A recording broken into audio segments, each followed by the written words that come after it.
Salut, c'est François. Aujourd'hui, on se retrouve pour un nouvel article du Nouvel Automobiliste. Et on va parler de la Tondar P90 ou les 1001 vies de la Dacia Logan, ce coup-ci version iranienne. L'histoire de la Dacia Logan remonte à la fin des années 90. Après avoir manqué le rachat de Skoda en 91, Renault ne laisse pas passer l'opportunité d'accaparer le roumain Dacia, alors exsangue.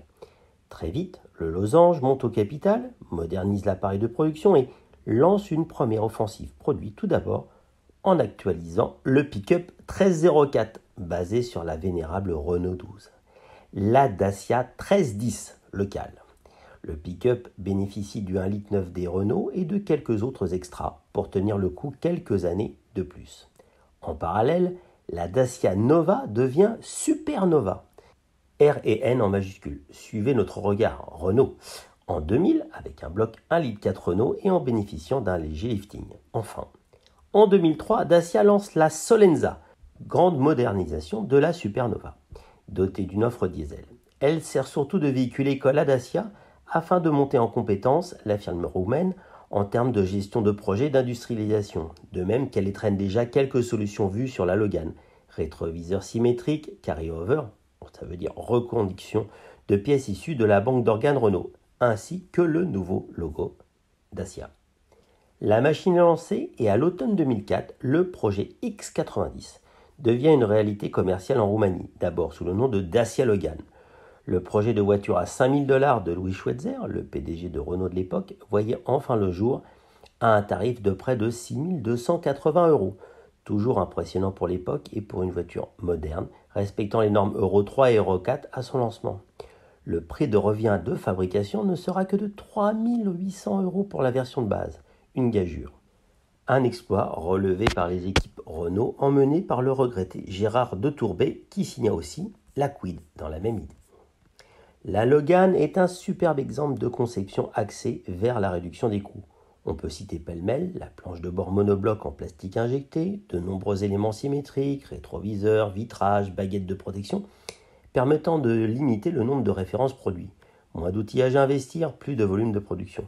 Les formes assez simples des emboutis extérieurs, en dehors des passages de roues, la plupart des formes est facile à obtenir.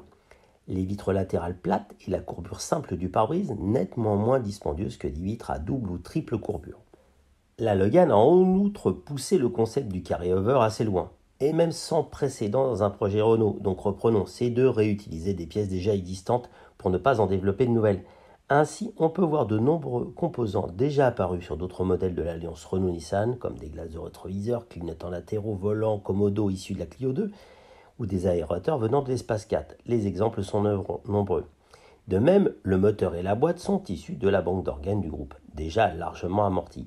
Enfin, la plateforme est commune à d'autres modèles, Clio 3, Micra, Note, Modus, et est principalement simplifiée au niveau de l'unité avant. Le train avant est issu de la Clio 2, moins sophistiqué, moins de développement, plus de volume que demande le peuple. Le prix de revient du véhicule en bénéficie largement. Et si vous lisez l'article, dans le Nouvel Automobiliste, vous verrez que en moyenne, le coût de revient de la Logan est de 30% inférieur à une Clio 2. Il ne s'en est fallu que d'une petite année pour que les barrières sautent et que la Dacia Logan, produite en Roumanie à Pitești, soit commercialisée en Europe de l'Ouest avec le succès que l'on connaît. La Dacia Logan a marqué le monde automobile en développant des concepts fondamentaux dans l'atteinte de ce faible coût, comme on l'a évoqué plus haut. Renault en a en outre poussé l'intégration locale très loin en emmenant dans son sillage un grand nombre de fournisseurs en Roumanie.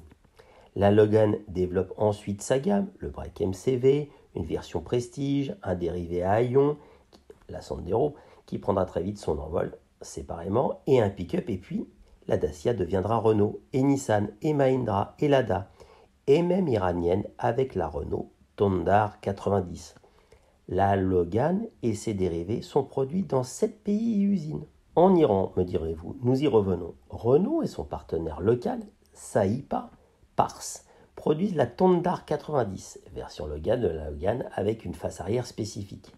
Les sanctions américaines contre l'Iran poussent Renault à se retirer du marché, mais Saipa reste un industriel local qui produit des voitures, et l'intégration locale de la Tondar 90 étant assez poussée, sa production se poursuit en devenant 100% iranienne ou presque.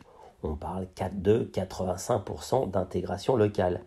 Saipar annonce désormais une version modernisée de la Thundar 90 en diffusant 2 images sur son compte Instagram. Elle devient la Thundar P90, un peu comme une Tesla. Non, je rigole.